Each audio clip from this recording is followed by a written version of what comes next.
hit start recording. Now we fill for a minute, and then we do something for the thumbnail. I have a banana for the thumbnail. Yeah, I got nothing for the thumbnail. Are you going to hold it like Keanu with a phone? Should I just point the banana at my head? No, don't do it. It's too much potassium. This is... You can't handle it. Is this poor taste? I hope it doesn't. All the rest of them from this batch tasted good. All right, well, I just have this bottle of Elmer's glue. What is this that I just stabbed myself in the head with? I'll bring this A along. banana. Yeah, but like... the end of the banana's weird, dude. Look at that. It does piercing damage. Wait, I need to see the banana. Yeah, that's kind of in my face there.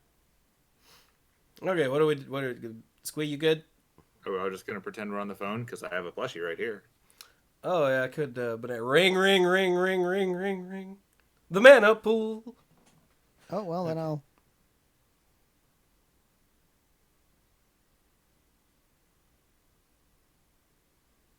Is that good enough? That looks good enough, right? Hurrah. Yeah. First... It's 1 touch coma. But wait. It's 2 touch coma. What do you do when someone comes at you with a banana? First, you take the banana. Then, you eat the banana, disarming him. Now you contain all the banana. Didn't you disarm them when you took the banana in the first place? Yeah, but they could have gotten it back, see? So how much do you know about bananas there, Chewie? Have you and I ever talked about bananas? Because I do have a fascination with bananas.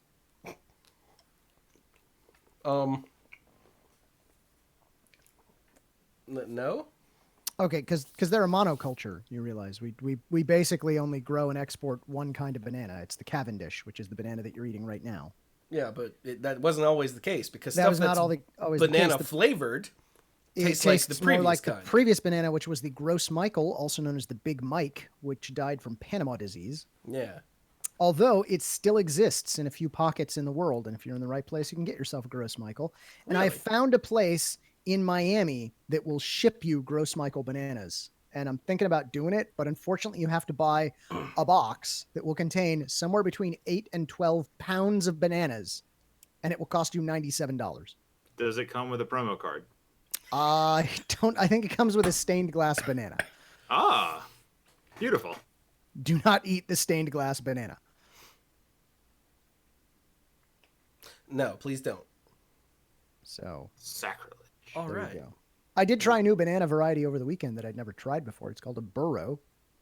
It's I had more no similar. idea you were the banana bot from Reddit. It's more similar to a plantain than a banana. It tastes better for cooking, so we Are fried you it the up. banana bot from Reddit? No, I didn't know there was a banana bot from Go Reddit. into Reddit and type the word banana anywhere, and the banana bot will appear and reply to you with banana facts. I think Tenth I'd like to Tech get to just- know the banana bot better. Tenth Just Tech go look Priest up in its the user chat profile. just said, exclamation point, unsubscribe, banana facts. Can I do that too? Because we have to start, Cluze, this is odds and ends crap. We have to start the show now. I know. I was just trying to kill time until the recording was actually recording and we could actually start. And I thought I would fill it with interesting things. So now you know more about the banana than you did before. You're welcome. And look, now Last is getting into it. He said the bro bananas do work better in making sauces. This is true. Join us. And yes, I did say burro as in donkey. Join us next week. Maybe I'll talk about oranges. Who knows? Excuse me. I definitely won't do that. Oh, God, it came out my notes because I tried to stop it. I apologize. I'm drinking ginger ale. I don't know because the I'm sick. exact difference between a banana and a plantain. I know plantains tend to be starchier. They're used a lot more in cooking. You find them in a lot of Puerto Rican and Cuban food, and they're actually really delicious. But you don't tend to just straight up eat them like we do with bananas. Thank you, Mr. Nicholas, for egging him on. Encouraging me? Yes. All right, here we go. All right. Let us start the actual Monday Night Magicking. Oh, banana.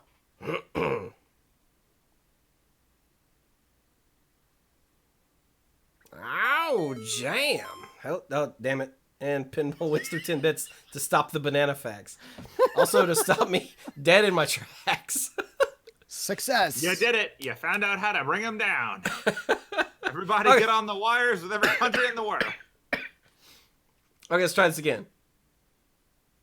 Ow, jam. Hello, everyone, and welcome back to Monday Night Magic and things and stuff. I'm sick, and I don't care. So, this is episode, 682 of Monday Night Magic. I'm Chewie. I've been sick since last Tuesday. Was I complaining about a sore throat Monday night, by the way? I think you were, actually. Okay. Hey, 10th Tech Pre subbed for the 18th month with a bad joke. And then Cluze subbed for the 8th month. Second one in a row. Very nice. Subscriptions. You can go to twitch.tv/thebanapool and subscribe for either $5 or using your subscription token from having Twitch Prime, which you get from having Amazon Prime. Well, we all know you have Amazon Prime because everyone does, except for me. Apparently. And my parents, they don't either. They might. But anyway, so that's that. Now, what was I saying? Monday Night Magic. I'm Chewie. So last Monday, apparently, I was complaining about a slight sore throat. That turned into a worse sore throat, which turned into some sort of sinus thing, which turned into some sort of cold thing. And now is slowly going away. I streamed for the first time since Monday Night Magic last night. Last night was Sunday. I took a week off because I was sick. What Chewie's not telling you is that this started with him swallowing a fly, and then he swallowed progressively larger predators. Yeah. Until he was so sick that he couldn't do it anymore. And that's why we're talking about bananas. Then he swallowed the predator. Which forced him to swallow an alien. An alien, yes. Which forced him to then swallow an entire franchise. And then he somehow swallowed Prometheus. Like Look, the actual Titan. I either could have swallowed freaking Arnold Schwarzenegger or Danny Glover or an alien. I went with the easier of the three. The one you're most likely to be able to keep down. The one that's a Disney princess. Good job. Yes. So yeah, yes. This is how on topic we're going to be this week. Just wait till you see how much news we got. I'm Chewie. Okay. I'm joined by Squee. Hooray. And Cluze. Bananas. They are not sick, but they are sick of it. I survived South Carolina, man. See? The sad part is South Carolina survived you. I tried my best. All right. I guess we won't send you back. It turns out it's hard to tell whether or not it's dead as a state. It's like you do what you can, and then as soon as you leave and the credits roll, it just gets right back up.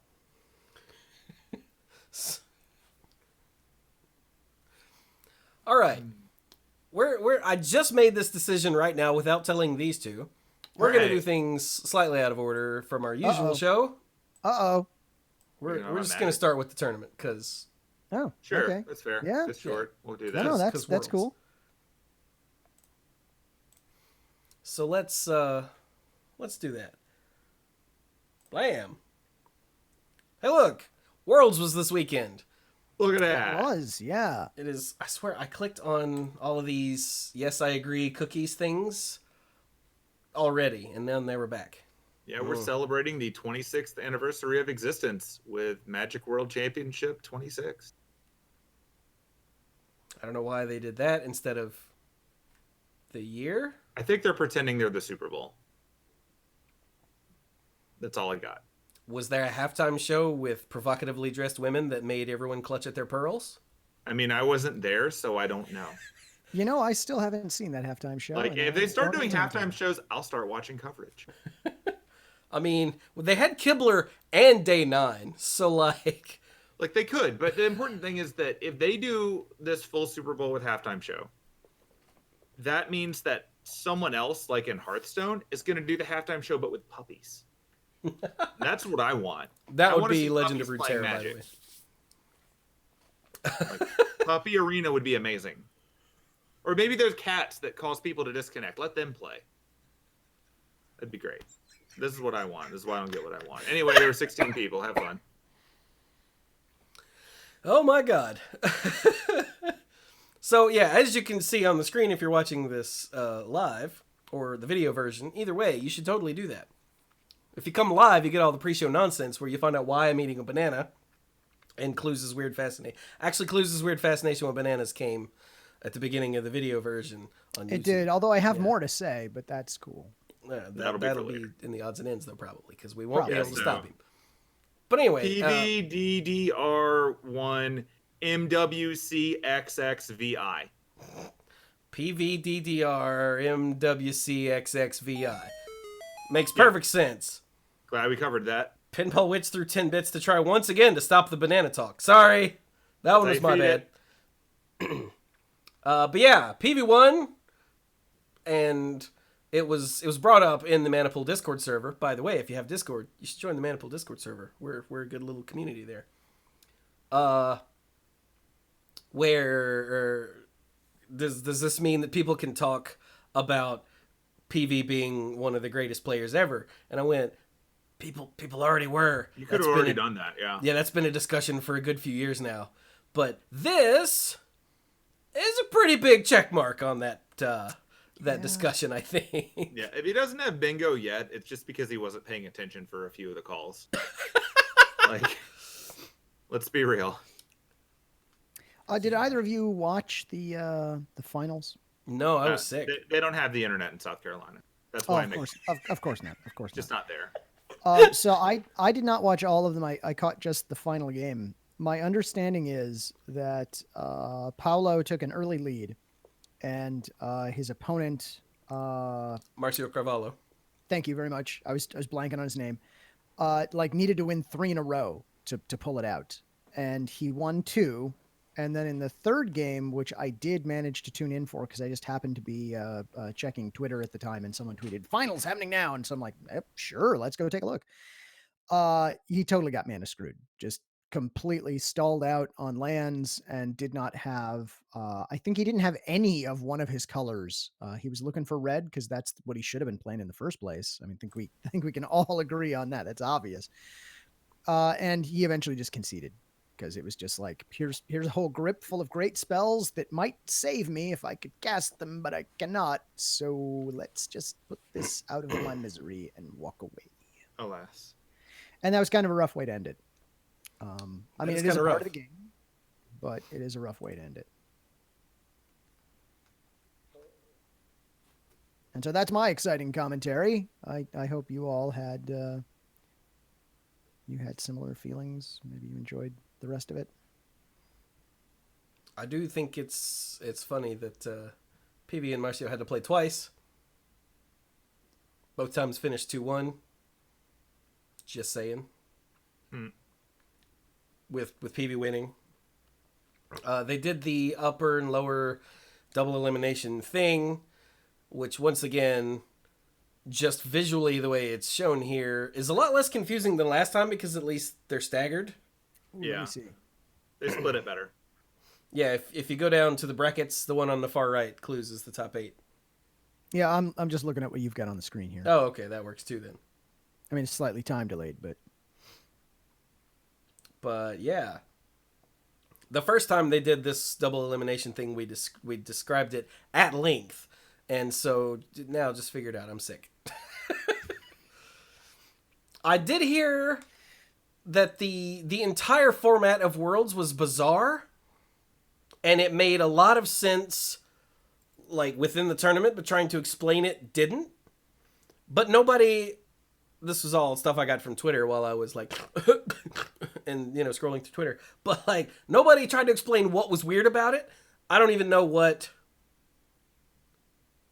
the format of Worlds was, like, tournament structure-wise. It was something like... No, I have no idea. So what you're telling me is this is yet another instance of a thing that makes perfect sense to the actual individuals who are doing it. But yes, explaining it to anyone else is not necessarily impossible, but probably not worth your time, and they're going to give up partway through that conversation. Exactly, which is why chat just asked, do you want it explained? No, thank you. Yeah, because it's over now anyway. We knew who won. We knew that it was 16 amazing players. Yeah. The how and why of the sausage being made is less relevant to us than the fact that we now have sausage. Can you tell that he's doing keto? And how? So, yeah, PV took the win. Oh, God. In the standard portion, he was playing the blue-white control deck. Now, we're not going to go deep into this because it's a 16-player tournament. The meta in this tournament literally doesn't matter for anyone outside of those 16 players. Yeah. So, like, if you scroll up and look at that trophy, do you think that trophy would just get, like, its own seat on the flight back? Because I don't know if you'd put that in overhead, and I don't think you'd stow it.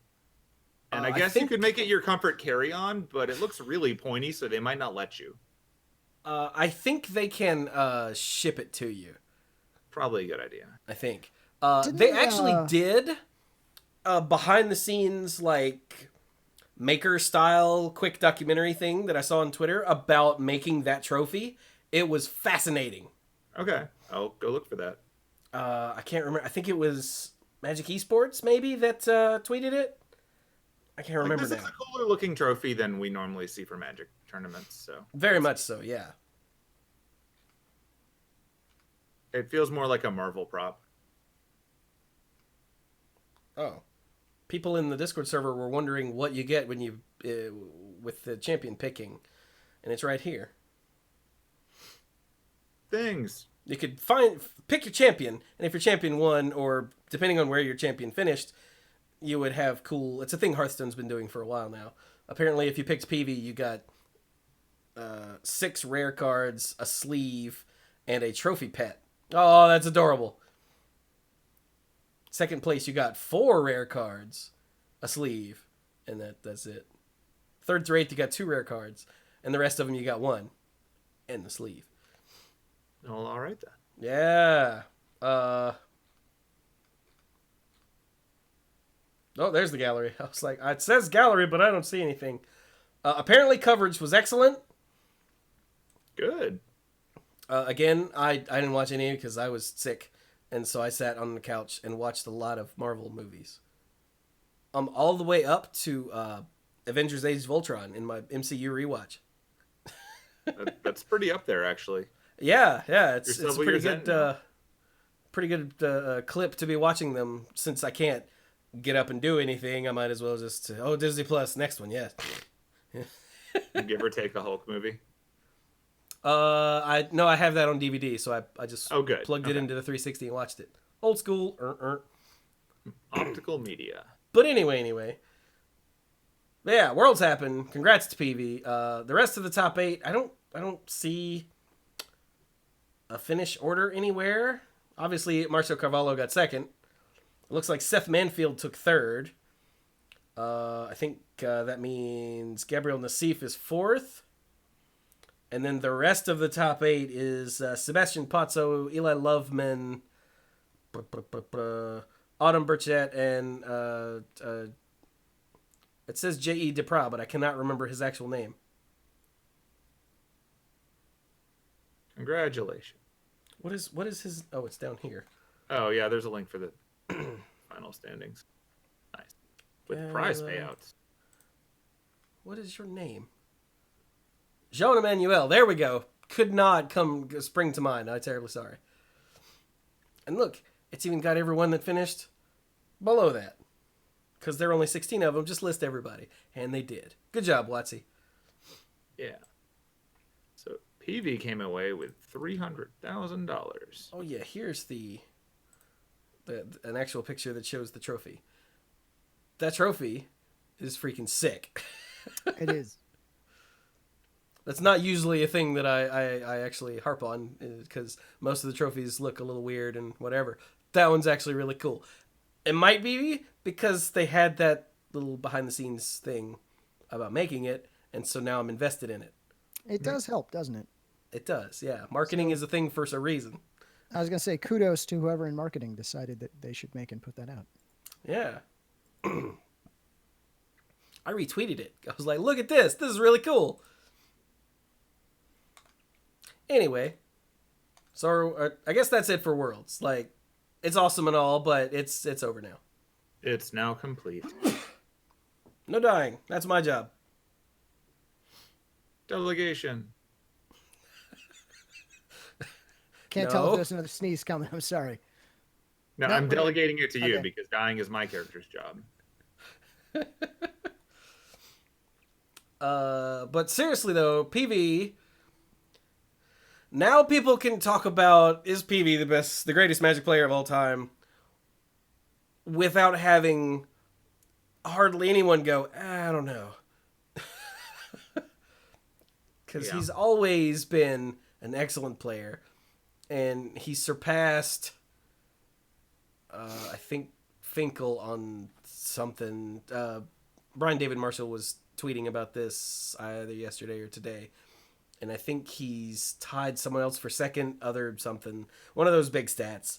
Like,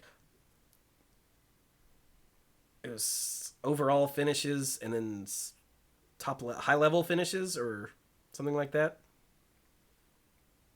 I don't know. I'll also note that unlike a lot of the other big names in Magic, like, he didn't leave and then occasionally show up to remind us he exists. Like, he's just been there.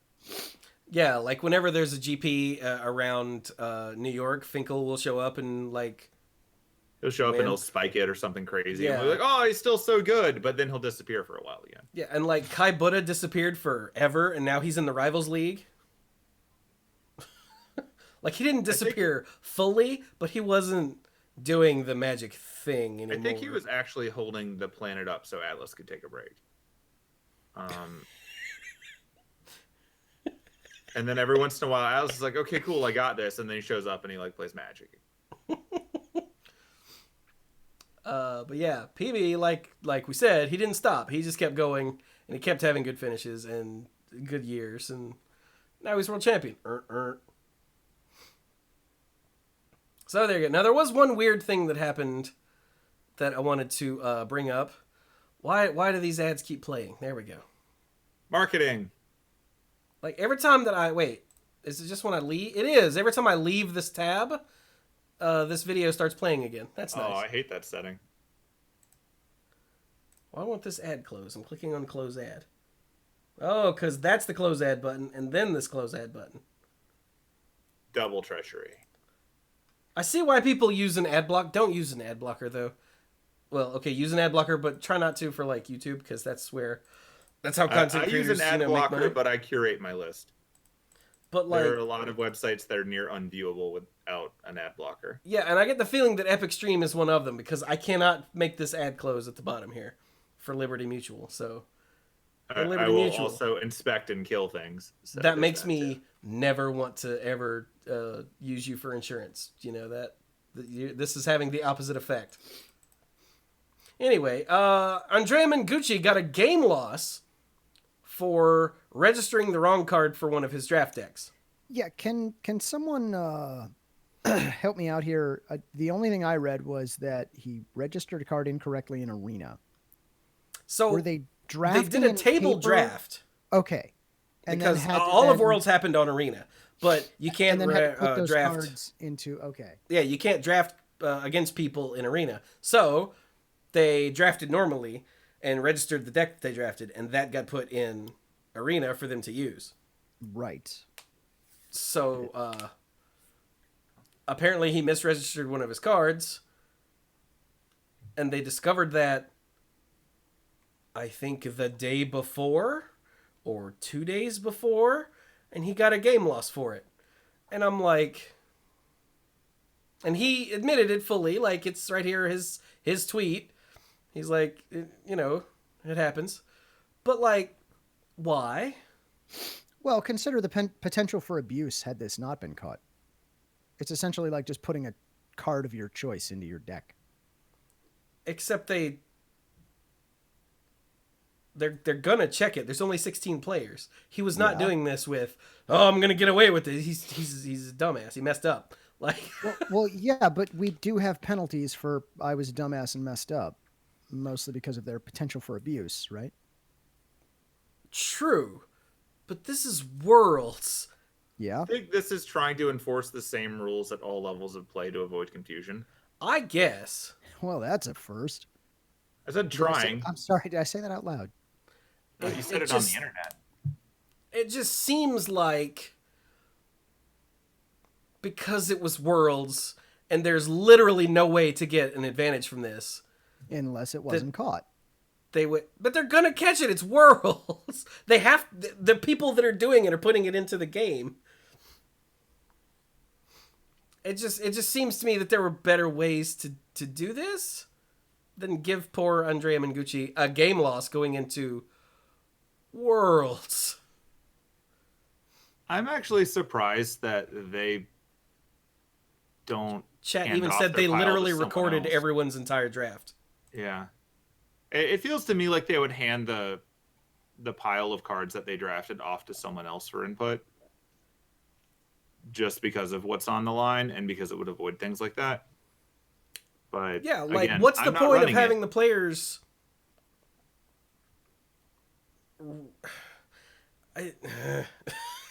What's the point of having the players what? register a deck? Like put their pool into Arena unless they had to.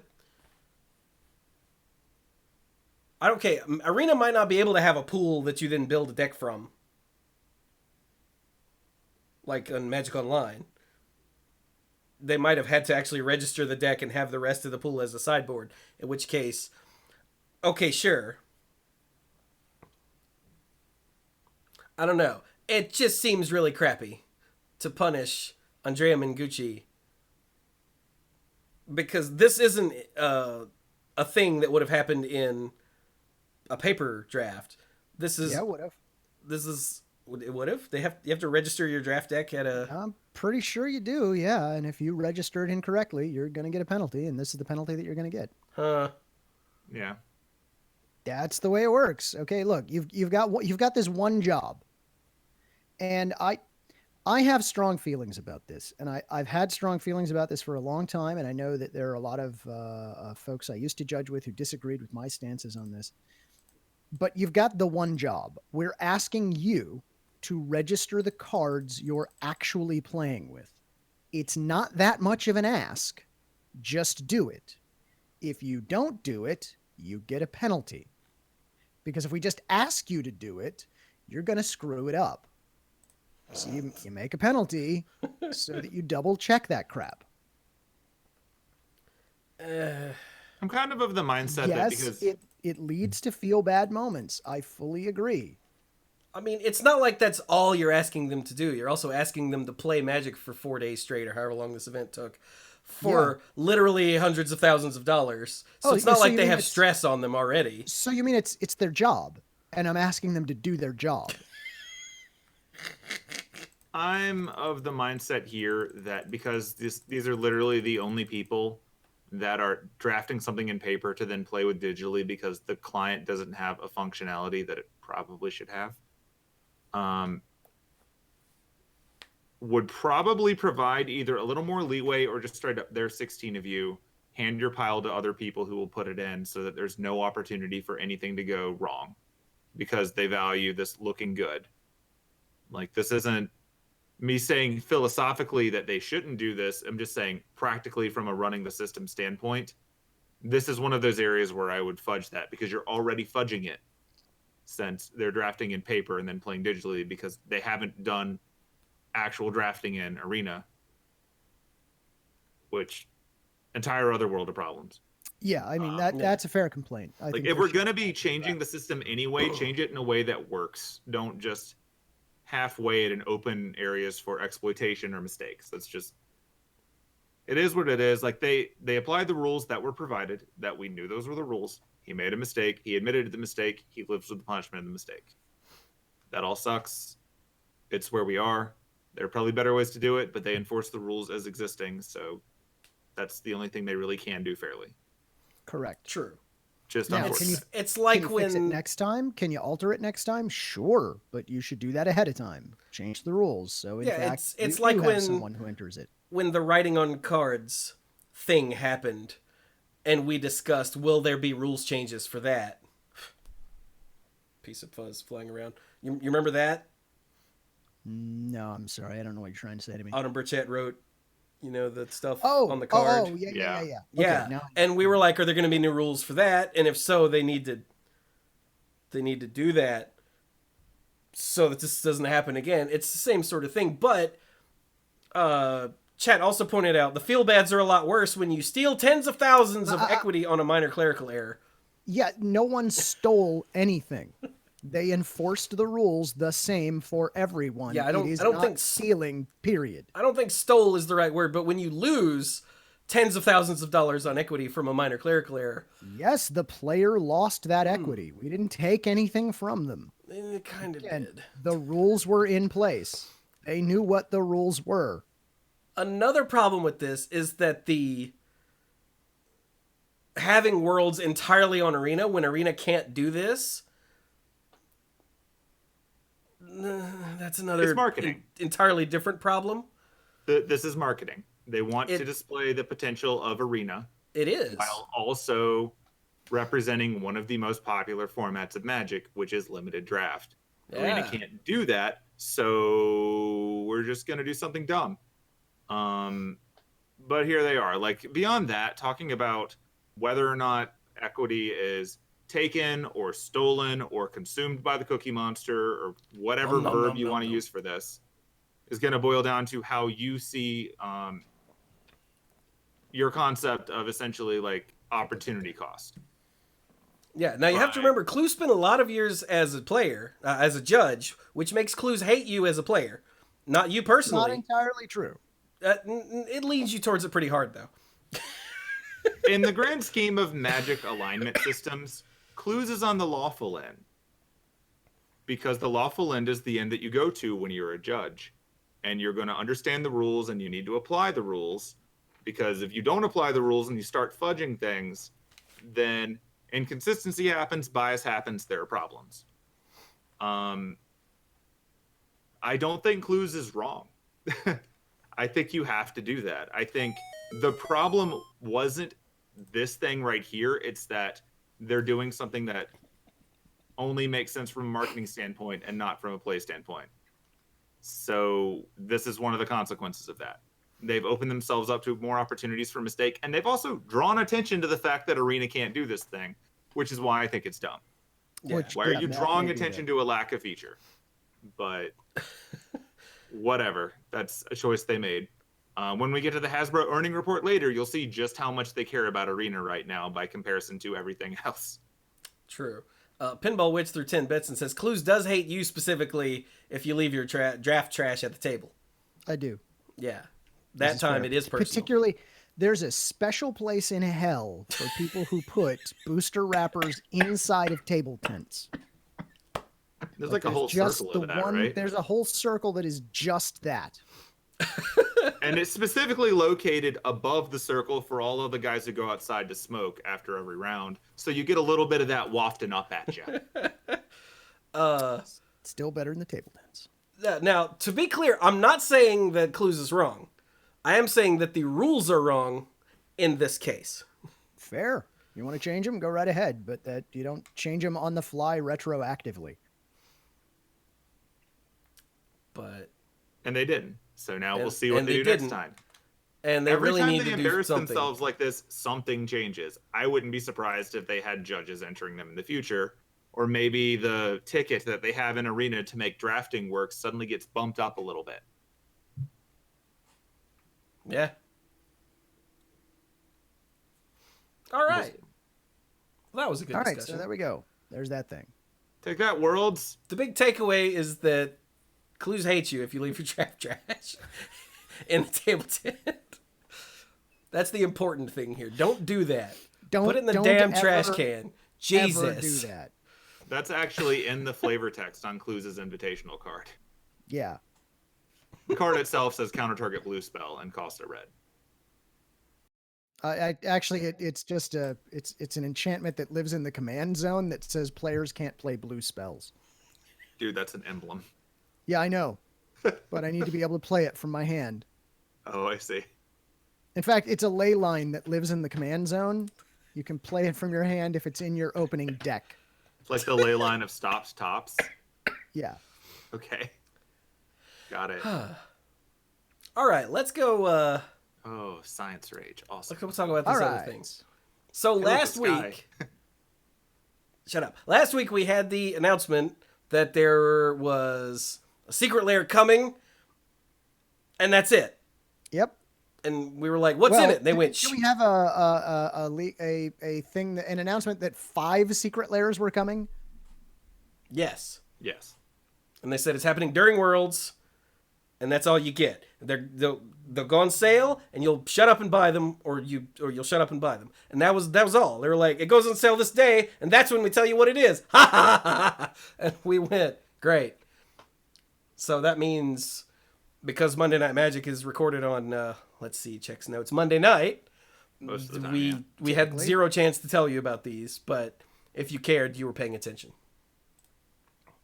So it was the Theros Stargazing Secret Lair drop series. Secret Lair, Sky Check. Which I was going to say, on the one hand, I approve of because stars. And on the other hand, I don't approve of because it leans real heavily toward astrology. And that worries me. Correct. Okay, that wasn't where I thought that was going, but I'll take it. Me either. No, but I like it. So yeah, it's it was all gods from Theros. I think they're all the old ones, right? Yeah, I think so. Yeah, it's the originals. With pretty sweet art, I will add. Yeah, it's the constellation art. Well, here you go. It's the constellation art from in the style of the collector's booster editions of the current Theros gods. Sort of in that style, kind of. So here's Heliod, and here's Zerois, and here's Karametra. They're so pretty. And that was the first drop. Up? Yeah. And yeah, that's all they were. And it looks like I see literally no information here, but were these all available the entire time? So these weren't 24 hours apiece because there's 5. But they're only 3 days, 14th, 15th, 16th of February. I think they were all up at once based on the Facebook ads I did see. Okay. Because secretlair.wizards.com just says no longer available. So, yeah. Thanks. Okay, so they were all there for the full-time and the bundle. Okay, so they were $40 individually or $150 for the bundle. Save $10 on this impulse buy. What? No, there were 5 of them. So you're saving... Bad math. Yeah, you're right. So you're saving $50 on the bundle, right? Yes, you'd be saving $50. Yeah. Okay. I was like... No, just bad math. Math is hard. In my brain, it turned into 4 again, and I don't know why. But, yeah, verified. So yeah, you save money on this giant impulse buy. Yeah. Hey, did anybody in the chat impulse buy, just out of curiosity? I know these 2 jokers didn't, and I know I successfully dodged that bullet as well this weekend. I thought about it. I thought long and hard, and then I didn't do it. So fair enough. I'm just in the visual. I'm just scrolling through the big images of the art. I think the wallpapers are the real takeaway from this. Yeah, that's what I'm showing you. These are wallpapers that you can download for them, and these are awesome as wallpapers. Like, look at this Keranos. Damn. Oh, he is all state mandated. He goes in your sideboard if you're red-blue. It's just the rules. In Modern, that was a rule for a long time. Yeah, every Modern deck that was red-blue had one of them in the sideboard for years. I keep hearing you through red, and then your mic cuts out. It's weird. Yeah, I think it might be something to do with my connection. Don't worry about it. Fair. So yeah, there you go. That was a thing. Apparently there were some issues at one point. I saw a tweet from WotC about it. But as I wasn't buying them, I didn't care. So that's fair. I don't know what the issues were or if they got fixed, but I haven't seen people complaining in giant numbers. So it must have gotten fixed. At the risk of equine brutality, boy, do I wish I could have bought these from a game store. Ooh, that's yes. a different horse than the one I thought you were going to. No, okay. I didn't know which horse you thought I was going to go. Look, there are many horses, and you spend a lot of time hitting them, so they're all starting to blur, and that might be because you're hitting them. There are a great many horses. Sorry, excuse me. I just remember a time. I remember a time when both Watsy and myself believed that the local game store was, the most important resource for the community. Whereas I just remember when Watsy told you what a product was before the payday where you would have an opportunity to buy it. I think this one another was horse that's rough. Yeah. We are, I believe, let me just check my notes, 2 secret layers away from pay us $40. We'll tell you what it is next month. Dude, that's called booster packs. Yes. Pre-ordering. You don't think that we're going to have a secret layer booster pack? It'll just be called the secret layer. You have to pre-order it, and then they'll ship it to you, and whoever gets them first will just get all the likes on Twitter. That's right. Order now for a chance to be the first one we ship. Lord. All right, let's move on. Hey, remember Challenger decks? Barely. Oh, yeah, I do.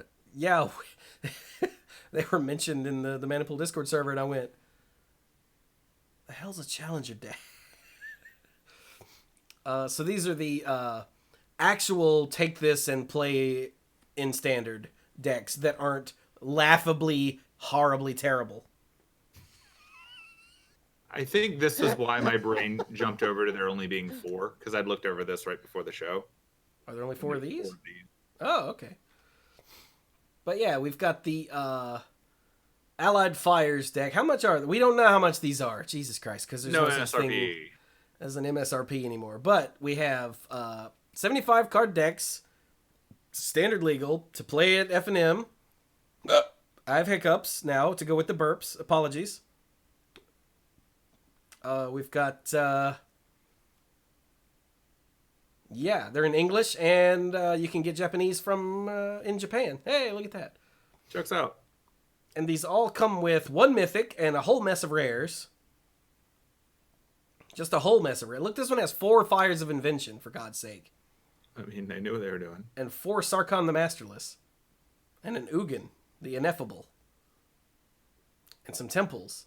And a Kenrith the Returned King in Allied Fires, which you'll remember was the Buy a Box promo for Eldraine. So that's actually pretty cool that, look, they just dropped him in here. Its way in. Yeah. The final adventure comes with a Vraska Golgari Queen and 2 Massacre Girls and 2 Temple of Malady and Castle Lochthwain and Fabled Passage and Murderous Rider and Midnight Reaper. Just all kinds of stuff. And a few other things that you care slightly less about. But, they're trying. Lovestruck Beast. Happy Valentine's Day, everybody. Yay. The Cavalcade Charge comes with Embercleave. Yep. 3 Experimental Frenzy. Remember that card? 3 Castle Embereth. 3 Chandra Acolyte of Flame. 4 Torbran Thane of Redfell. 4 Runaway Steamkin. 4 Fervent Champion. And 4 Bonecrusher Giant. Good lord. Those are actually all cards that you want to play. Yep. I want to play this deck a lot. Wow, a lot. It's pretty good. And then the Flash of Ferocity deck comes with a Brazen Borrower. Garbage. Shifting Ceratops. Let's see. There's Fabled Passage, Temple of Mystery, Castle Vantress, Thassa's Intervention, Wildborn Preserver. Okay. Wavebreak Hippocamp. I don't even recognize this card. And Nightpack Ambusher. Which won't load. There we go. Oh, okay. Yeah, this one. Gotcha. Haha. So, your mileage may vary as far as which decks have cards that you want to play, but these are all pretty good value. Yeah, they certainly are. I assume.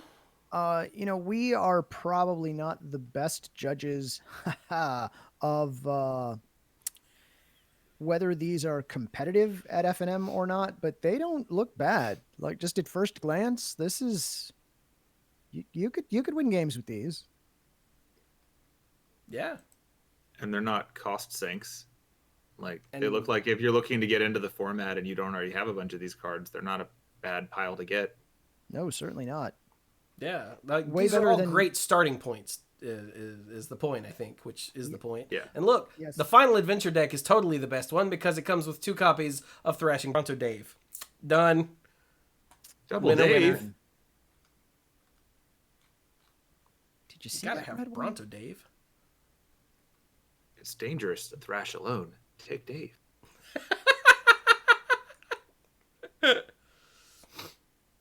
Ah, my head. Wouldn't the deck with Massacre Girl be better? Guess what? It's the same one. What?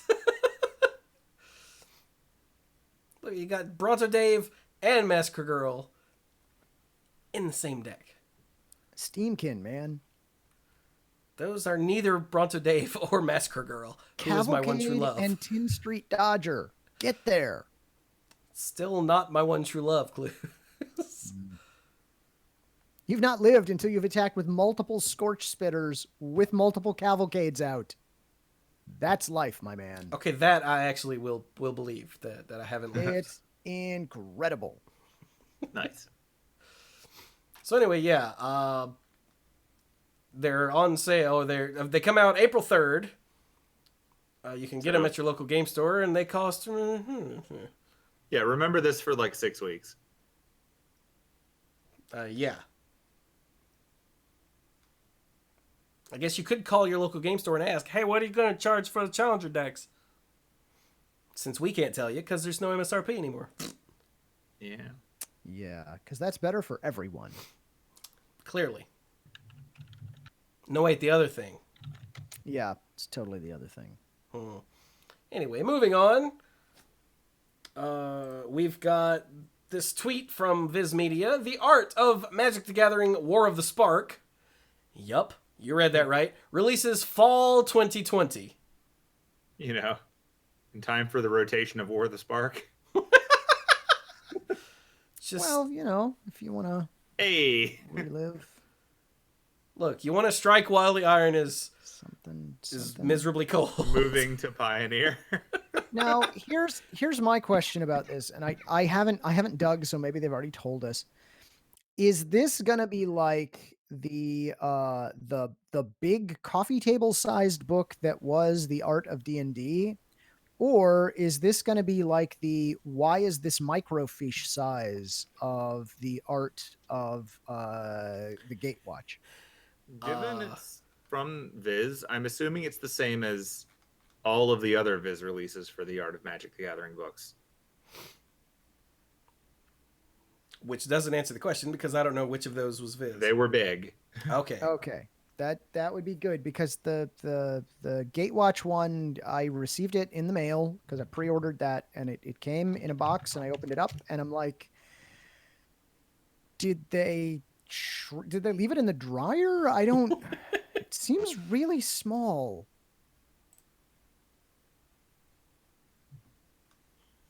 I will find the dimensions of the existing books, and we will operate on the current assumption that it will be the same. The trim size of the Dominaria book was 10 by 11 and a quarter. So Okay, that that's seems like a good what size. I would assume is the case here, All right. Okay. because that matches the 3 or 4 of these that I've checked while talking. Because I have old eyes, and I need big print. And he cannot lie. Sure. Sorry, we're now watching Kermit the Frog freak out on my screen because, yeah. I That's respect fair. that. Anyway. Shall we So watch there you other go. For people those of freak you out? who really wanted an art book for War of the Spark, but not immediately, wait for... Wait until it rotates. Oh, God, that would... That's when it rotates. Yeah, that is when it... Because, yeah, War of the Spark was not... Hang on. Hey, you know who's wicked good at waiting and being patient? Not Cluze? Judges? I was going to say not Magic players, but go ahead. That too, yeah. An unattended Kermit Muppet? Nah. All right. So, moving on. Speaking of Magic players not having patience at all, good segue, Cluze. Hey, you're welcome. Yet again, this week, the Wizards Magic account tweeted, "Hey, players, by the way, we're not doing the ban and restricted updates every week for Pioneer anymore. Jesus." Nor have they for a month. Nor have they. It's been like 2 months. People are like, "It's Monday. Where are the Pioneer updates?" And they're like, "What?" I'm just waiting for my top 5 cards. Yeah? Are you? Still. Cluze, your top 5 cards are in the Secret Lair that's coming out on Friday. 2 years. Go ahead and save some money now. So, and Forsyth tweeted, seeing more Pioneer ban tweets, "Pioneer's off the weekly lunch ban cycle. It's now rolled in with all other formats. You will receive advance notice of when the next B&R change announcement will happen. Currently nothing on the calendar." Which is the way it's been for like 2 months now. Yeah, the last time they talked about this stuff was in mid-December, outside of reminding people that they don't do this anymore. Yeah, as we said last week. And last week we were confused. We're like, is it because people don't know? Let us know why they tweeted this. It's because people don't know. And then Watsy retweeted that with the, we're not doing this anymore.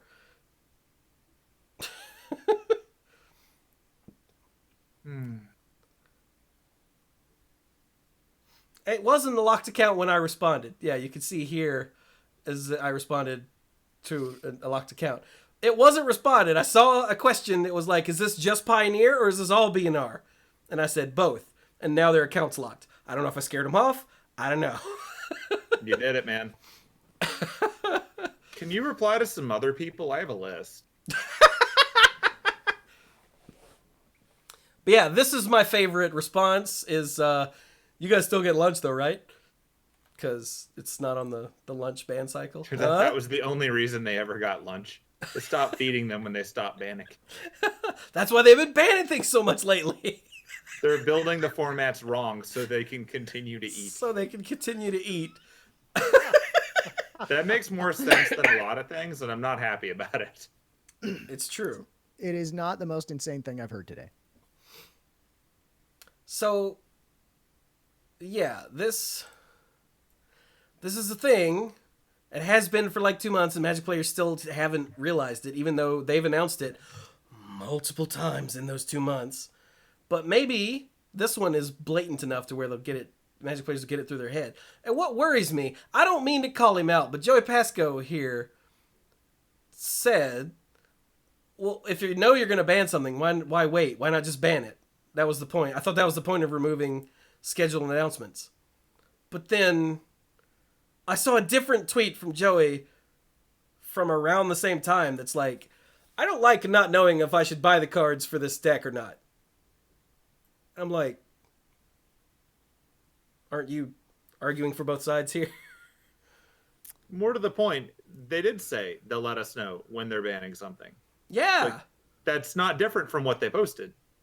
The fact that they didn't post that they're currently planning on banning something is an answer to that question. Yeah.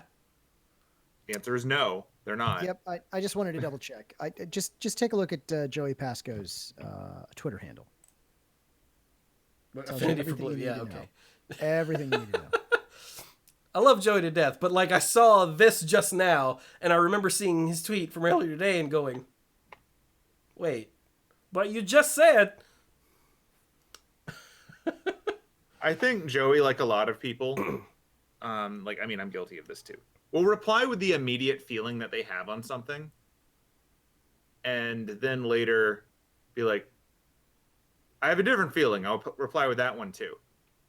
And Probably.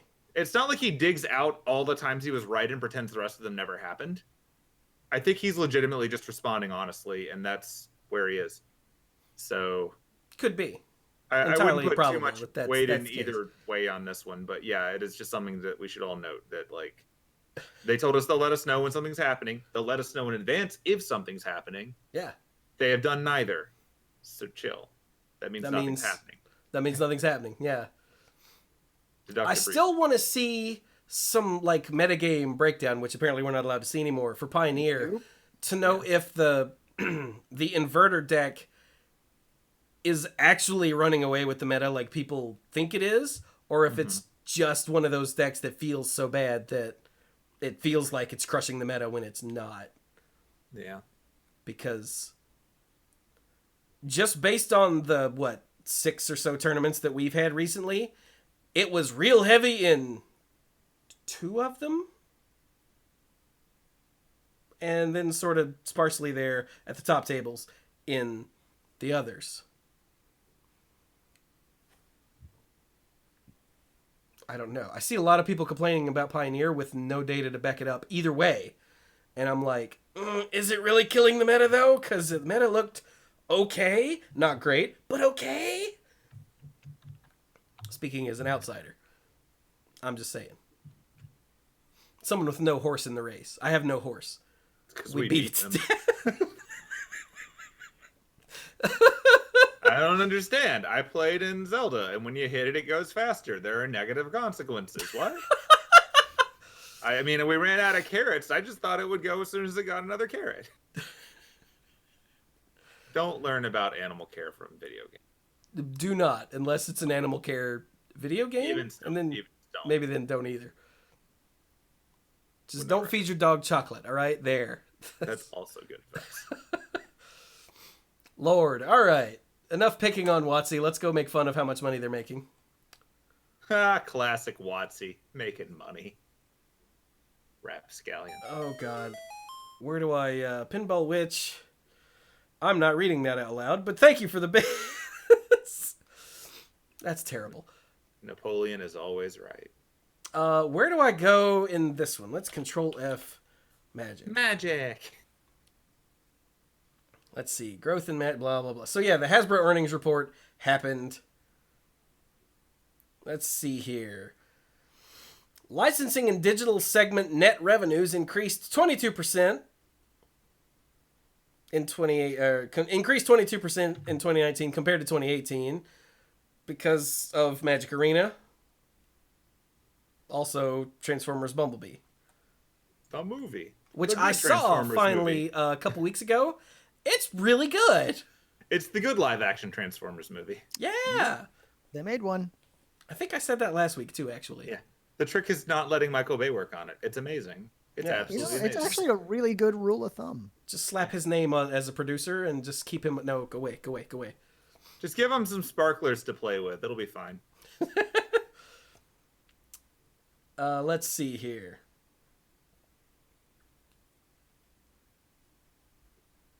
Wow, franchise brands revenue decreased 1% to $2.41 billion. Aw, boo.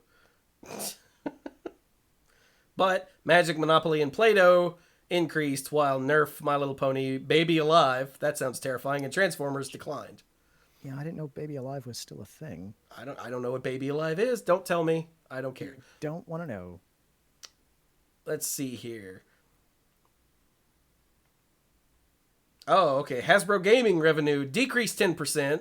Revenue gains from Dungeons & Dragons and several classic game titles were more than offset by declines in other games, including Pie Face and Speak Out.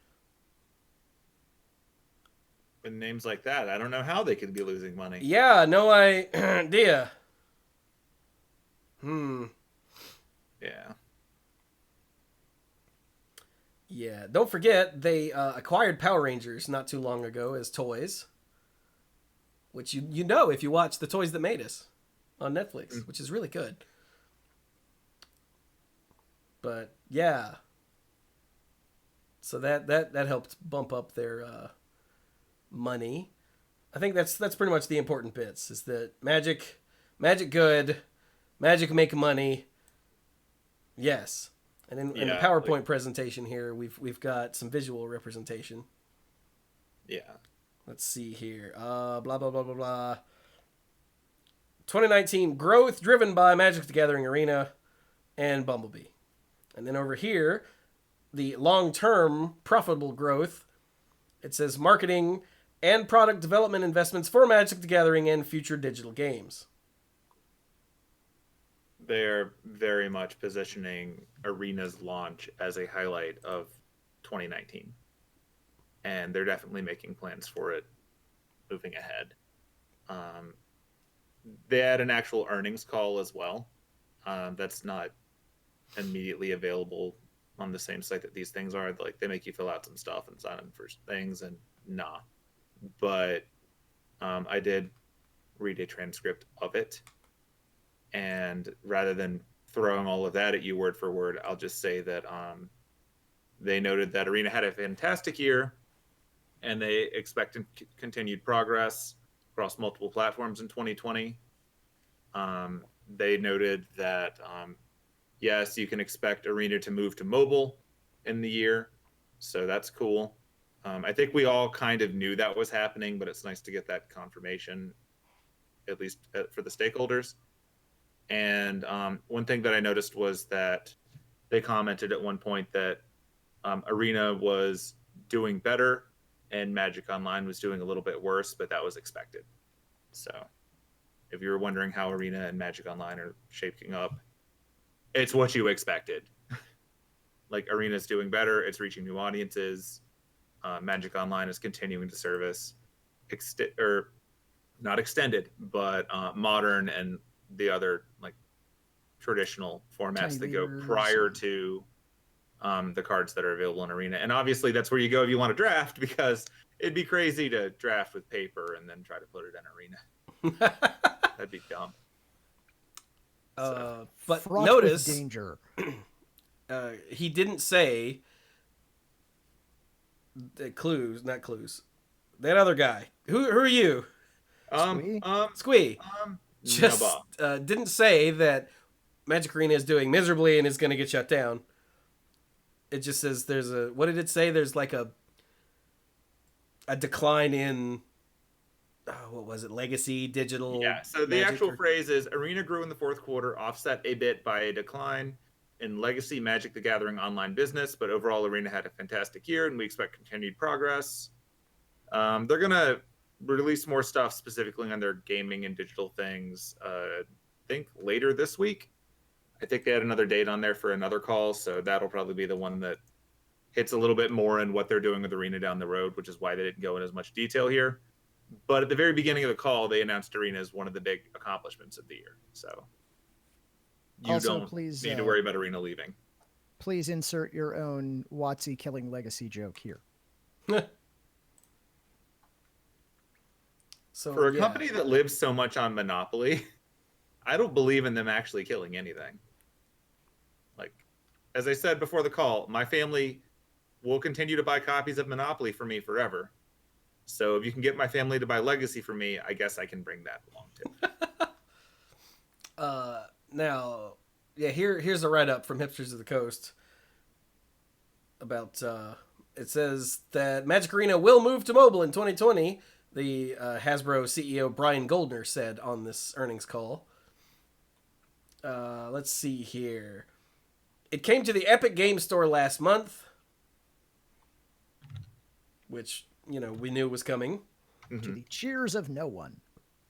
Except for the people who have discovered it there, which I'm sure is not a small number.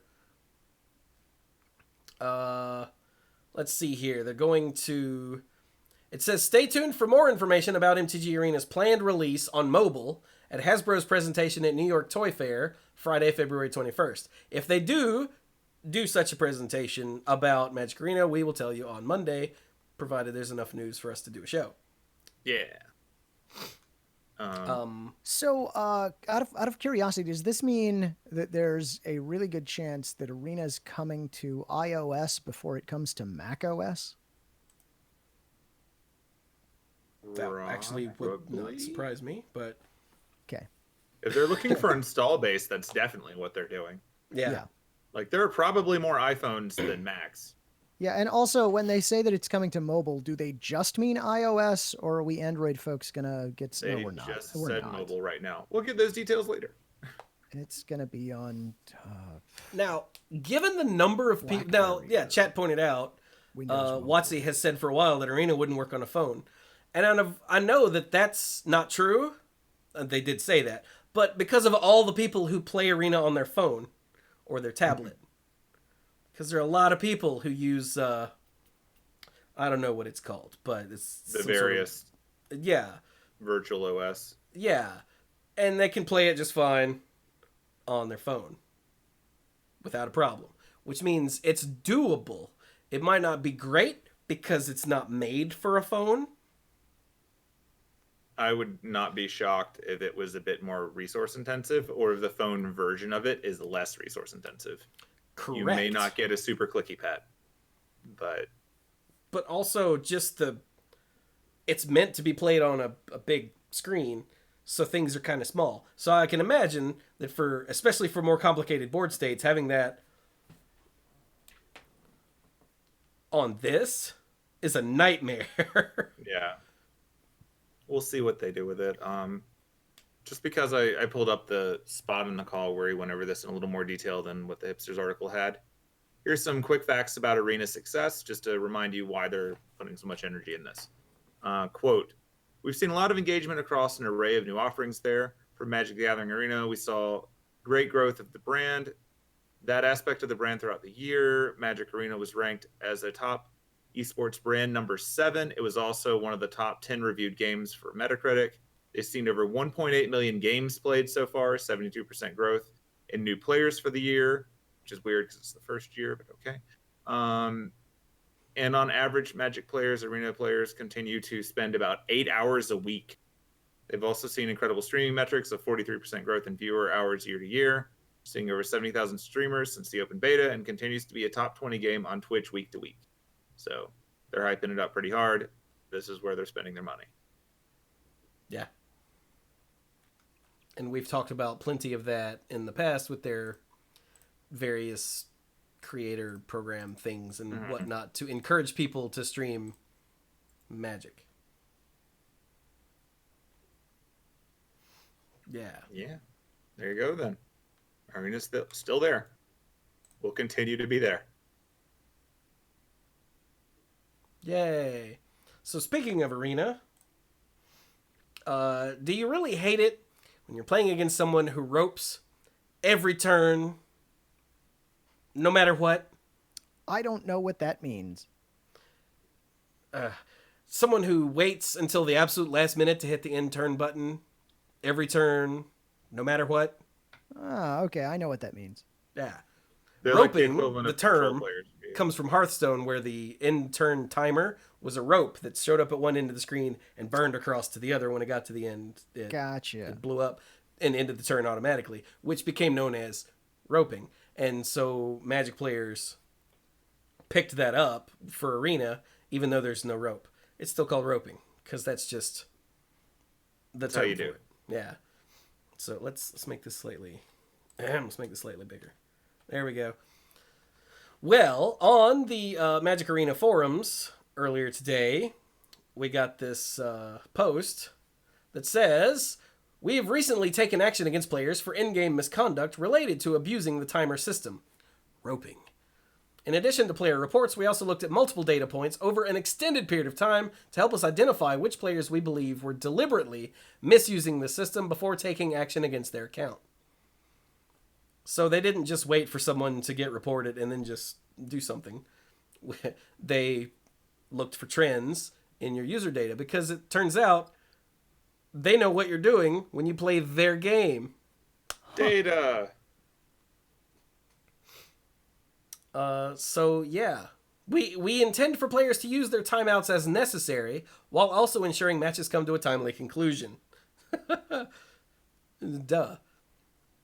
So yeah, players will be notified through email if they were flagged for misconduct, as well as what actions were taken against their account. We don't know what actions those are. Like I don't know. Did they suspend players for like certain amounts of time or something? I don't actually know. I don't know. If I had to guess, they put them in a horse costume and set them next to Monday Night Magic and just let us sort it out. If they suspend them, do they put counters on them and then the counters come off one at a time? No, but they make them wait until the last possible second to unsuspend them. May the punishment fit the crime. Yeah, so if you really hate those people who are just constantly wasting your time on Arena just constantly for no reason, well, hopefully this will make them stop doing that. Wouldn't that be nice? That would be nice. So now let's end on something a little lighter, a little weirder. Yeah. Now, apparently in Magic the Gathering ManaStrike, you can get skins for your characters, for your planeswalkers. Apparently. I still haven't played this game. I meant to download it, and then I got sick, and then I didn't care anymore. So, a lot of stuff got put on hold, including trying out ManaStrike. But, you know what? Hang on. This is what we're going to do. No, that's the settings. Where's the damn App Store? Where's the damn App Store? App Store. Wait, hold on. Search. ManaStrike. There it is. Magic ManaStrike. Get. Da-da-da. Install. Install. Done. No, you're not. Downloading. Oh, it was done with the would you like to install. Okay, look. Okay, see? Look right there. A little circle. It's downloading. Boom. I'm downloading ManaStrike right now. But okay, in ManaStrike, apparently there's skins you can get for your characters. And one of them is called Heart of the Ether Gideon. Okay. And someone asked, I'm suspicious about you not being not allowed to seriously comment about Heart of the Ether Gideon. Am I right? So apparently someone asked about him and he didn't answer. Asked Mark Rosewater about this Heart of the Ether Gideon, and Mark Rosewater didn't answer. And Rosewater responds to this person with, it's not that I can't talk about it. There's just a lot going on with Magic at large, and I didn't want to misspeak. I talked to our liaison with the game, and here's what's going on. ManaStrike takes place in Bolas's meditation realm and is largely a simulation. That's why you can see Jace battling Jace. For example, this conceit allows the game to do some what-if character skins like Heart of the Ether Gideon. You'll see more what-if character skins in the future. In other words, hey, Magic players, welcome to online gaming. Yeah. Non-canonical, don't think about it too hard. Let's have fun with it. Yeah. And the fact that they bothered to come up with a thing at all is really funny to me. It's like the people who are like, oh, but why would Tracer and Widowmaker be in the starting room? Why? What's the reason for that in game? It's a video game. Shut up. It doesn't matter. It literally doesn't matter. It's a video game. Overwatch is canon. That's the weird thing about Overwatch. Incredibly elaborate story. Also, there's a game over here. They don't actually mash. Yeah. So, Widowmaker is the sniper who works for the bad guys. Tracer is, the face of the Overwatch She's the mascot. Brand, the mascot. She works for the good guys. So, like, if you have a Tracer and a Widowmaker on your team, which you will if you're playing quick play, you'll always have a Widowmaker all the time. They're like, why, how can they work together? They're clearly enemies. It's a video game. Shut up. And I'm really surprised that wasn't the answer for this. Mario. Yeah, how come Bowser and Mario are both on the same team in this team Mario Kart? Shut up. Double tennis. How could this happen? Why Waluigi? Why Waluigi? Why Waluigi? End of question. Yeah, this is just gaming. Although this does allow them to roll out, obviously, new outfits for characters. So if some of them are popular or go well, then welcome to more merch. Welcome to cosplay. Welcome to the things that every other game benefits from. Yep. I mean, at this point in time, Chandra's had like 6 similar looking but not the same outfits. Don't be surprised if she gets more. Yeah, and I think Christine Sprankle has cosplayed 4 of them? Probably. 3 or 4, yeah. Yeah. Pinball Witch says, just like how your paper games of Magic don't impact the MTG story. What? Oh man, I thought I was really throwing things off in those mirror matches too. Like, I changed the world when we got rid of Mana Burn. That was my doing. So yeah, that everything that Bill just said is except for the Mana Bird thing was totally true. New skins in a game like this not only gives you a thing to get in game, because you want to get things in game, you know, other than just new cards, because it's a digital video game. But that also opens up, if they become, you know, big and popular, like you said, merch. You can get like a Funko Pop Heart of the Ether Gideon. Or you'll see ice themed Chandra outfit. This sounds terrible. Get on a t-shirt. I'm looking forward Ice to is still Hot red, Topic Cluze. Liliana. Ice is still red. It's fine. You're going to get Hot Topic Kamigawa? Liliana with a Jack Skellington shirt? Yeah. Yeah, see, exactly. That's how they cross-promote now. But yeah, these are things that they can just throw out there. Like in Overwatch, there's a skin where Wrecking Ball is a giant pumpkin. There's no canon behind that. It just looks cool. That's what all of these are going to be. It's fine. I think one of the original reason for this question was something like, are you not allowed to talk about it because these might be story spoilers? And no, they're just cool things that the artists are doing. Yeah, just as a general pro tip, if it's story stuff, he's not going to reply to you. You're never getting a response if you ask something like that. They can't. Mark Rosewater used to post pictures of sunsets when people asked him questions like that. Because wait, questions like what? Like questions about what's going to come out in the future that he can comment on. Oh, okay. It'd be like, well, how many planeswalkers are in the next set? Picture of scenic sunset. That's a good sunset. Okay, I agree with Pinball Witch. She said, I want pajama planeswalkers like the Maze skin from Overwatch. Yes, I would love to see, like, and this is just the first image that came to my mind, is Jace wearing like some basketball shorts and a shirt with a big ass hole in it, with his hair like only half up and the other half sort of matted down, looking like this. I would equip that skin on him and never take it off. I'm imagining like Jace would just be one of those people who has "If Lost, Return To" shirt because he actually wrote it for himself, like not for anyone else. If he wakes up with amnesia again, he's like, "Well, I don't know where Ravnica is, but I guess someone there knows me." Then he planeswalk there and everyone hates him. He's like, "Man, this place sucks." It's just like every other plane. They all hate Jace. It's a collective trait. Good. So there you go. That's our last bit of news here. A little bit more fun. If you're an artist and you have fun concepts for Planeswalker skins, post them to the internet. It'll be fun. I think that's neat. Fan art does sometimes make its way into games, so get on that. Yeah. Hurry up.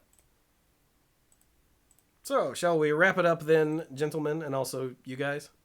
Yeah, sure. You can find me on Twitter at SqueeGoblinAbob. There's no I in Goblin because I might have left it in South Carolina.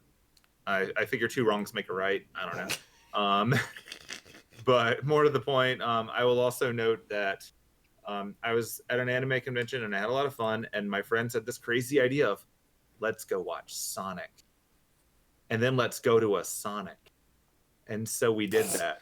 Whoa! Which was better? Well, considering I didn't get any food at the Sonic. Oh, that's right. I actually liked the movie. It's a kid's movie. It's totally a kid's movie. But it was also good. Like, I'm not going to pretend that it deserves, awards or anything. But it was a fun movie. And it was full of references to all kinds of Sonic stuff, including the American cartoons. Wow. So it was full of things like that. Like, I don't want to give them away because I think the movie is actually worth watching. But it had a lot of Easter eggs that were cute, a lot of references to things that were cute. you're not going to be caught off guard by any of the plot twists. I mean, it's a kids movie, but it was fun. I enjoyed it. I did like it, and I'd say go see it. How was Jim Carrey? He was appropriately extra. Like, at no point in this did I feel like he matched any of the existing personalities for like the Dr. Robotnik Eggman character. But he was very much just playing the height of arrogant genius who's also over the top. And it worked. It worked for the movie. Good, good. Yeah. Because that was my only like real concern was, is that even gonna...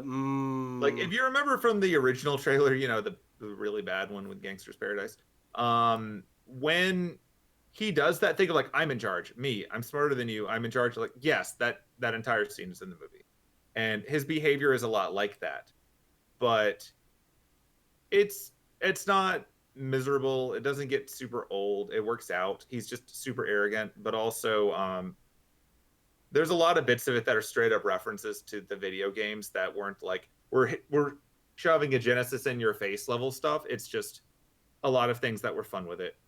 And that was cool. And I will say that I hope they make more. I would like them to, because it was not a bad video game movie. And I never thought I'd be saying that about anything Sonic the Hedgehog at this point. Nice. So yeah, that was a lot of fun.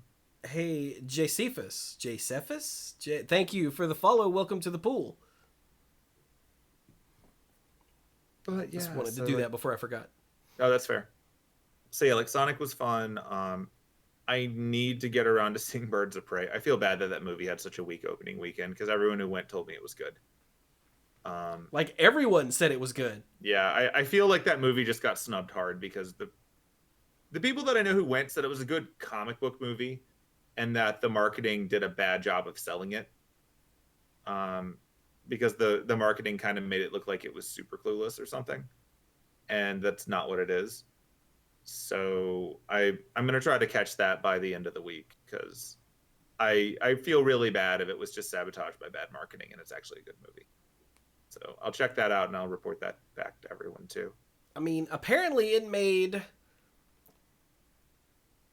about as much as Ford v Ferrari did in its opening week. But Ford v Ferrari, and this is the thing I found on Twitter, Ford v Ferrari, it was like, oh my God, it made like 30-some million. Isn't that awesome? And then Birds of Prey was like, oh my God, it only made like 30-some million. Isn't that terrible?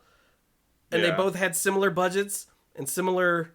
Welcome to bias, everybody. And I was like, yep. Like, you've launched your comic book movie at the beginning of February. And you're like, how could it do not as great as everything else? It's super unfair. So I'm going to try to give that a shot this week. Like, I would have seen it the weekend it came out. I just literally forgot it. So I'm going to try to catch it at some point during this week. I'm going to grab some friends and we're going to go. Yeah, I've been sick, but I think I'm going to grab Mom and see if she wants to go see it. Yeah. Because Mom wants to see, like, all of the comic book movies, except for Joker. That's fair. We saw the trailer, like the very first trailer for Joker, and she leaned over and said, we're not going to go see that, are we?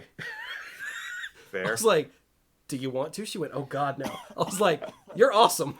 I've had no desire to watch Joker either. So Same here. Oh, I will note that apparently Sonic made more in its opening than Detective Pikachu did. Yeah, that's a thing that I've seen, yeah. Surprised me. Detective Pikachu, also a good video game movie. We found the secret. It's don't just adapt the game plot, but do something with the characters that doesn't suck. Just make a movie that features the characters. That's why the Super Mario Brothers movie didn't work. Because there's a lot of do something with the characters that doesn't suck. Oh. Yeah, that's important. Oh, they were so drunk. Yeah, Google about how that movie worked. That's entertaining. Like, learn about how the Mario Brothers movie came to exist. That's really entertaining. Same with Street Fighter. But don't Google how Street Fighter came to being at work. Do that later on your own time. That's my warning there. So anyway, I've rambled on long enough about this one. I'm going to now give it a Cluze. Hey, if you want to hear more from me, I'm on Twitter. I'm at LocLuze, spelled just like it is in the show notes. We have show notes, by the way. You should check those out. They have Only links in to the a lot of the stuff in the audio version. that we've talked about. Yeah, well, I mean, I assume you were listening to the audio version because either you watch it live or the audio version, or you can then go watch it on YouTube. Oh no, there are lots of ways to see this. Yeah. But you should come join us live. It's great fun. You can join in the chat. Some lively folks there. It's great. We miss you when you're not here, is what we'll say. Other things that are going on. I haven't seen any movies lately. Yeah, no, I got nothing. I got nothing interesting. Right, Yeah, no. I was trying to think back as to what I did this weekend, and the answer is not really all that much. Now that I think about it, that was nice. It was really nice. Hey, if anybody needs some badges for PAX East, I still have some because I can't go, and I would like someone to get use of those. So get in touch. That's what I'm gonna say. At La Cluze. That's about it. Yeah, at La Cluze, spelled just like it is in the show notes. Find me on Twitter. That's about it. Let's pass things over to Chewie. And Pinball Wits threw 10 more bits and says, and watching live, you can throw money at Chewie like this. That's right. We encourage that. I appreciate it. Whenever you see Chewie in real life, just throw money at him. He reacts funny.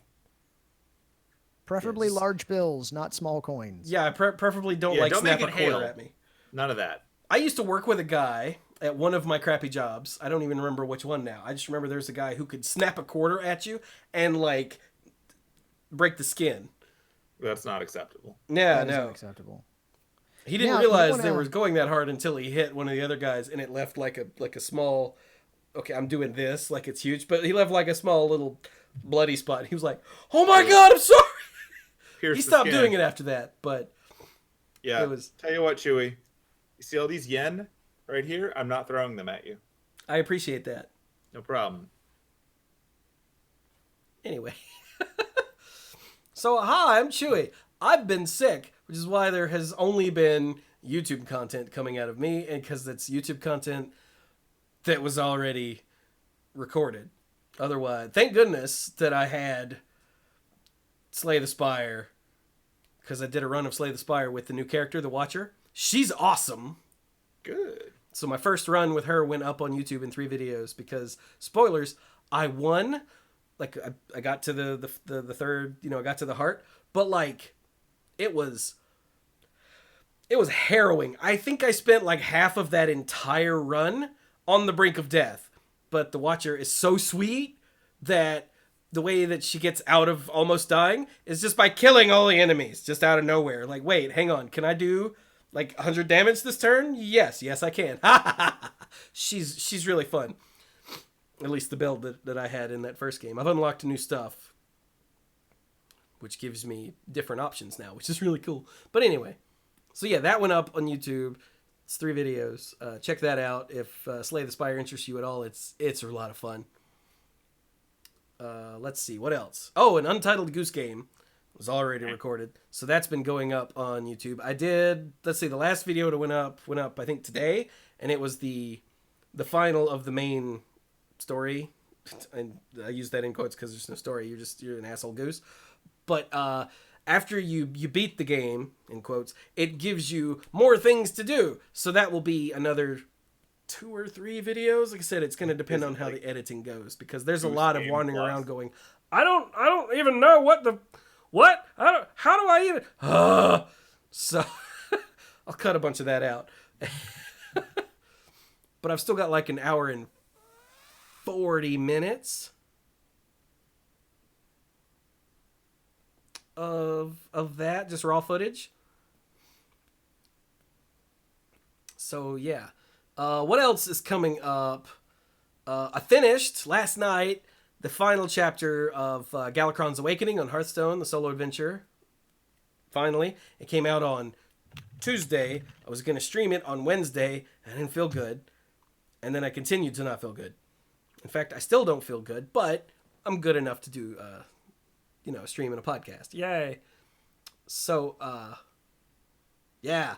And the final chapter, both the villains and the heroes were both really fun. just really fun. One, we got to actually destroy the world, and in the other one, we got to stop the world from being destroyed. I'm still not entirely sure how that works, but it did. It's last in, first out. Ah, right, that's the one. you save the world in response to destroying the world. Ah, batches and series then, right? Yeah. Okay. It was on the stack. Well, which is it? You can't have batches and series and the stack. That's not how it works. No, this was the stack. Like, the world was being destroyed, and then you prevented it. Gotcha. Okay.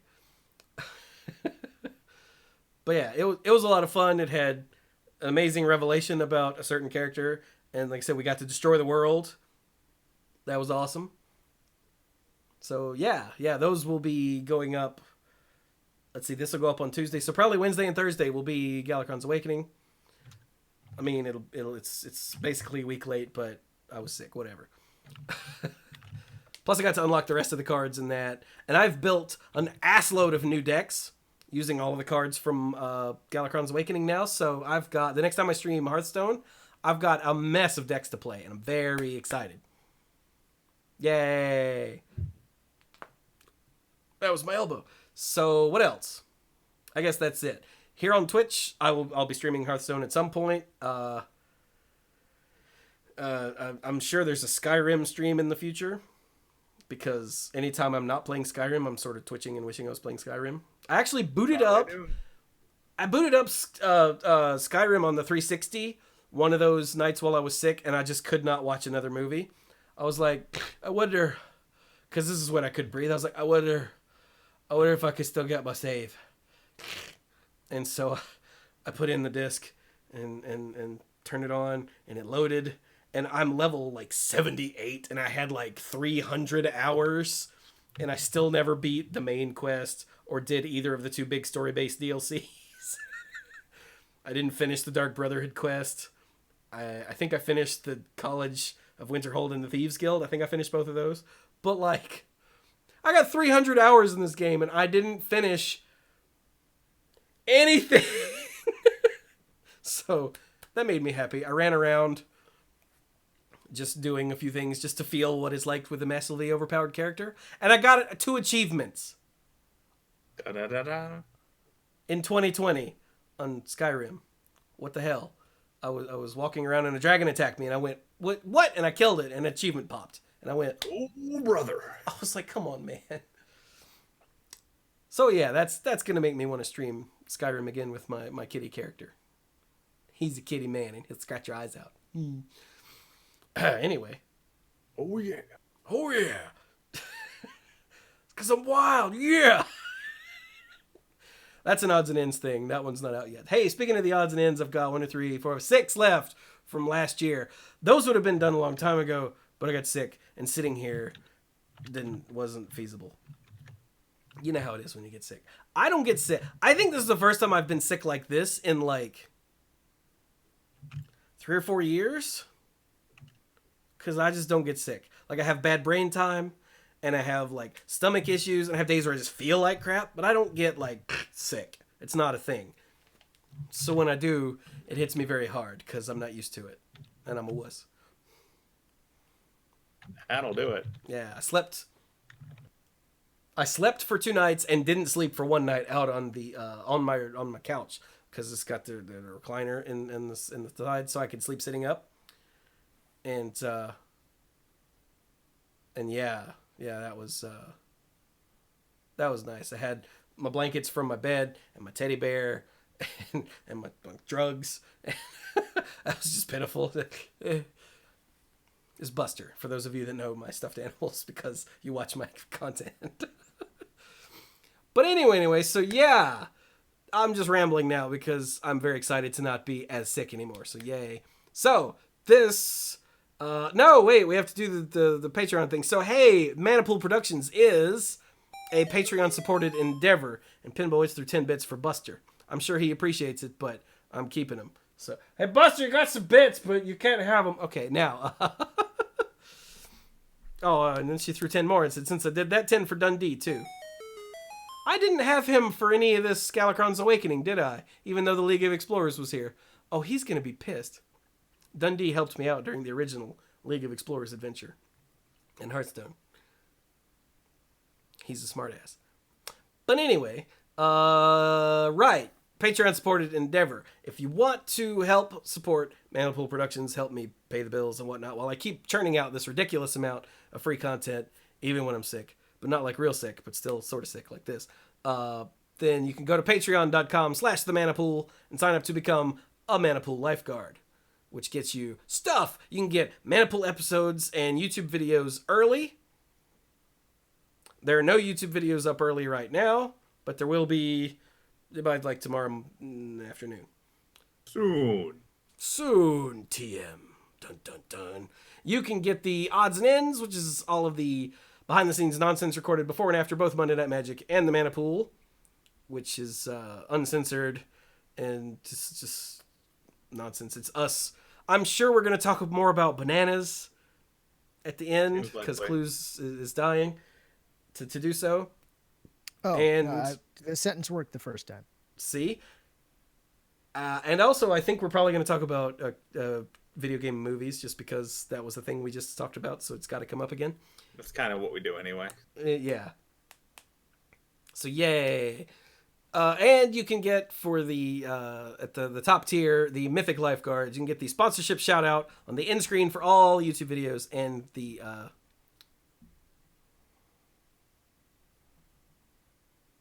both podcasts out loud. There we go. Brain is starting to shut down. It's been, we've been live for about 2 hours. It's about how long I lasted last night. So let's get through this. I would like to thank our Mythic Lifeguards. Here we go. Do I have any drink left? I have just enough. Excellent. Oh my god, and Pinball it's through 500 bits. Said a big bit drop to help Chewie feel better because I'm already a patron, so this is just a bonus bit of love. Aww. And then she made a Chewie emoji, because of course I have a Chewie emoji with kisses on him. That's hot. Now, here we go. Jason Doan, Kim Ho, Andrew Hunt, Al, Lance Delicious, Team You Hellas Are You, Connor Kennedy, John Morris, Alex Gonzalez, Scuzzo, Jeff Spencer, Stuart Slaw, PJ McMullen, Sophia Bertain, Casey. She's the one who bought Untitled Goose Game for me. Fayen Says, Danny Liao, Cody Buckowing, Jake Jansons, Jason Kaus, John Parker, Violet Moon, Aleph Cat, Beardy Man, Bartle, Backwards Logic, ALK Alters, and the Beast Father, Aaron Goodwine. I appreciate Squee helping out with the... My favorite thing is that there's no way it syncs up due to lag. No, not at all. That's the best part. With all the counts. So with that, we'll be done with Monday Night Magic number 682. Wow, really? Jesus. Is that right? Yeah, man. I did change that. Okay, yeah. So, good Lord. Thank you all so very much for joining us. Don't get sick, and go play some Magic.